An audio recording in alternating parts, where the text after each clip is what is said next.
Dear friends, this Shabbat we'll be reading the portion of Ki Tetzei.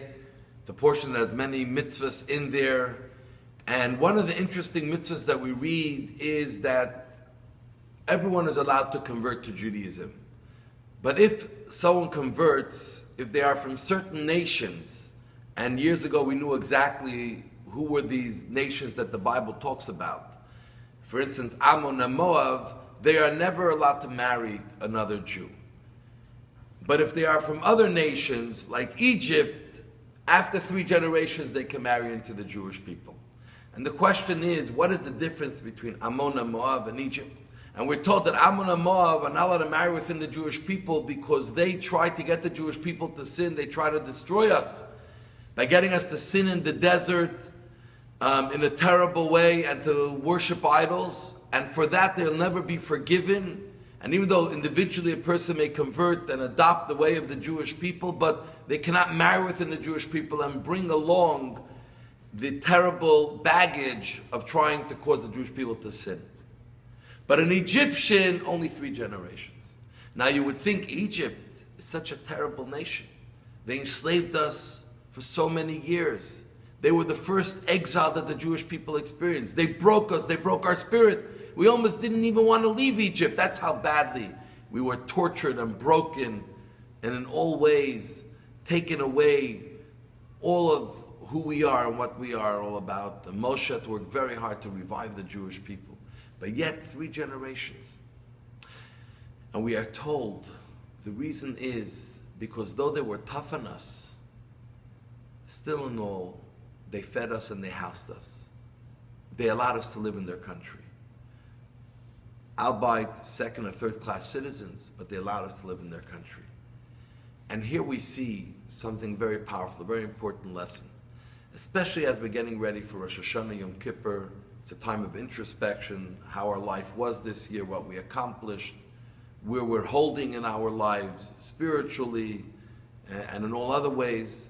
And very often we start looking into ourselves and we think, did I do all of the rituals of Judaism? Did I do them well? And these take over, become very important to us. And the Torah here is telling us that just as important as it is to recognize, did you do right by putting on the tefillin daily and eating kosher and Shabbat and holidays and all the other rituals of family purity, which are very important. At the same time, we must remember that we have to be as introspective about our relationships between us and our fellow man, between us and our fellow people. How were we with them? Did we behave properly? Were we honest? Were we nice? Were we kind? Were we generous? Were we non-judgmental? Were we helpful? And by the story of Egypt, we see that though the Egyptians were tough on us, because they were helpful to us, that merit allowed them to integrate into the Jewish people if someone converts. But Ammon and Moab that try to make us sin against God, they will never allow to be married into the Jewish people. So we must remember that how do we know if we're getting closer to God? How does someone know if they're really doing what God wants? We may do technically what God wants, but how do we know if we're really in the spirit of what God wants? And the measuring stick is, how are we with other people? If we are tolerant, we're non-judgmental, we're helpful, we're sensitive, we're caring, we're loving to other people, then it's a sign that God is in us as well. But if we're very strong in rituals, but we cannot come to love another person, to care, to put another person before us, then we haven't done our job fully. And that's why in Judaism, it's so beautiful and so important that we address both parts of our life simultaneously. When we look to serve God, we serve God by keeping Shabbat and putting on tefillin, but we serve God by Ahavat Yisrael, love and care for a fellow Jew the same way. And let us strengthen ourselves in both areas, because then we become a wholesome person. And then we can truly live happily and feel successful and achieve in many, many great ways.